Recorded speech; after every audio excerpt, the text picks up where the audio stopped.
Welcome in. This is your odds checker betting preview for this week's Memorial. I'm Rick Gehman. That right there, Geoff Fienberg and Geoff. Stacked field heading to Ohio. I love this event, Rick. It's easy to say for the obvious reasons, but it's been kind to me. And like a lot of us who hit Cantley last year with the Rahm unfortunate COVID withdrawal, the Memorial gods, we probably owe them one. But I've hit a bunch here. I hit Kuchar on my honeymoon 9 years ago here in Hawaii. I love this event. And I'm going to make a claim. You could tell me this is a hot take, Farmer. You could say, dude, that's lukewarm. I think this is one of the easier events to predict in the entire calendar. Does that mean we're going to hit a winner? Probably not. But more so than like even the Masters, Rick. You look at the history of Memorial winners outside of a Dirt McGirt, David Lingmerth outlier like back-to-backer we got. It is the creme de la creme of PGA player, of guy. If you think a guy's going to be a superstar, you can bet him to win the Memorial because it's a breeding ground. It's a stepping stone event. It's where my betting card is going, certainly. But I just think this is like a 22-man field. And history, I don't think, would argue with me. Yeah, even like the Bryson win, which aged much better when you realize what Bryson turned into. And at the time, we were still kind of wondering, yeah, this has been the big boys. They've converged here at Muirfield Village. And let's just start at the top because there are three golfers, Geoff, who are 20-1 or shorter. Patrick Cantlay at 18, Rory McIlroy, and Jon Rahm at 11. Those are the class of the field. So I haven't made a bet on either of them. I'm not really considering any of them. I was one who did bet Cantlay at the major championship a couple weeks ago. Every time I do bet him to win a major, which appears to be often, Rick, I'm like, what do you mean he can't compete? What do you mean he can't compete at a major? He's won Memorial twice. Yeah. Like, I don't buy any of it. Rahm, people, he's not playing his best, but he's won this thing, you could argue, 1.5 or 2 times. And we've seen great players go to comfort courses and just have it. So I'm definitely afraid of him as usual. And we're all kind of waiting for Rory to pop. So as much as they're all very attractive in their own right, from the outright market, Rick, I am going for guys who a little further back, who, like a lot of past Memorial winners, when they win here, it's the biggest win of their career up until at that moment in time. That is my train of thought. Okay, fair enough. Well, I'm a bit partial to Rory, but I probably won't bet it because I look at the names in the 20s. Cam Smith, Colin Morikawa, Jordan Spieth, Xander Schauffele, all available at their best number, 22-1. Use the grid because those are kind of all over the place. Victor Hovland, Shane Lowry, Hideki Matsuyama, Matt Fitzpatrick, rounding out the 20s. A lot of good names here, a lot of potential win equity. Certainly, and this is where the win equity lives. And not going to lie, like a lot of people, Cameron Smith does have my attention. You look at the stats from the PGA, you're easy to think that'll flip. I haven't bet Morikawa once, so I could walk up to that roulette wheel and be like, the putting will be on my side, as anyone who's been riding it just keeps coming up black. Still going to pivot off there. For me, the names I'm circling around, Victor Hovland, crazy enough, Rick, Xander Schauffele. It is that approach. It is that around the green sort of complete game that I've taken a break from Xander, but I'm tempted this week. And Matthew Fitzpatrick, who was probably watching Sunday at Colonial thinking, I should have been playing in this because I probably could have won it.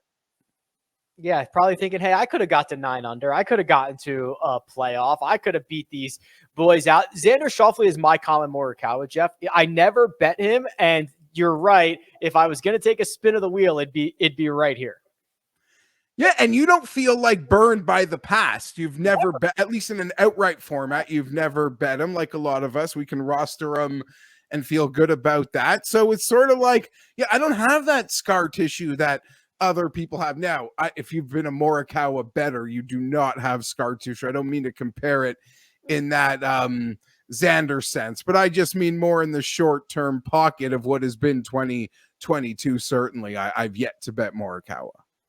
Let's continue because there's a little bit of a gap here from Fitzpatrick at 28 to Will Zalatoris at 35. And then there's another little gap to Cam Young, Max Homa, and Sungjae Im at 40. I am a big fan of what Cam Young has been doing and the way that Sungjae Im has just kind of continued on. He missed a month of golf. He continues on. He's been better on bent grass as of late. I like everybody here in the 40s. I sort of agree with that sentiment. Firstly, I think at 35-1 at FanDuel, Will Zalatoris is an incredibly fair number. We noticed that major championship difficult tracks, demanding tracks, bring out the absolute best in him. I think that makes total sense. What's really funny is, Rick, at the PGA, it was like Will 35, Cam Young 80. And I'm like, I'm betting Will Zalatoris, but I understand the ask of Cam Young is identical. I need his first win to be a major win. That's a huge ask. And he kind of profiles like Zalatoris. And by that, I mean, like, in some ways perfectly. Like, there's not a just long and straight, and you almost don't need the putt luck you think you get from Zalatoris. Here we are 2 weeks later, and they're a fingernail from each other on an odds board. It's been quite a couple weeks for Cameron. Oh, he's been absolutely phenomenal, Geoff. And I mean, you could say that for a lot of the guys, even getting into the 50s. I mean, Joaquin Niemann is 48. Mito Pereira is 55. This is the part of the board where we've got to decide, is this guy capable of winning? Do you think this is a future superstar and maybe a Davis Riley? Like, how often does the winner come from this next tier? Well, I like a lot of the names that you did mention, because I think, in sort of already talking this one out, I like Cameron Young, and I might bet Cameron Young because everything kind of points to Cameron Young, even though I acknowledge the number is sort of short and it feels like you're getting cocky and trying to call it. Do that often, and it doesn't work out. Sungjae Im, though, does feel like a real strong one for all the reasons you mentioned. Strong on the weekend off of his COVID layoff. And Joaquin Niemann, Rick, I could bet Niemann. It would follow up Zalatoris and Victor bet, and it just might be like all my losers from the U.S. Open or from the PGA who weren't Justin. And if Niemann wins this thing, we'd have to invent a name for what he would accomplish, because if you can win Riviera and Memorial while Jack and Tiger are living in the same year, like, that is, I don't know what that's worth, but to golf guy, like, it's worth a hell of a lot. And I'm trying to formulate that in my head, but it would be incredible. And I think he's got the game to do it.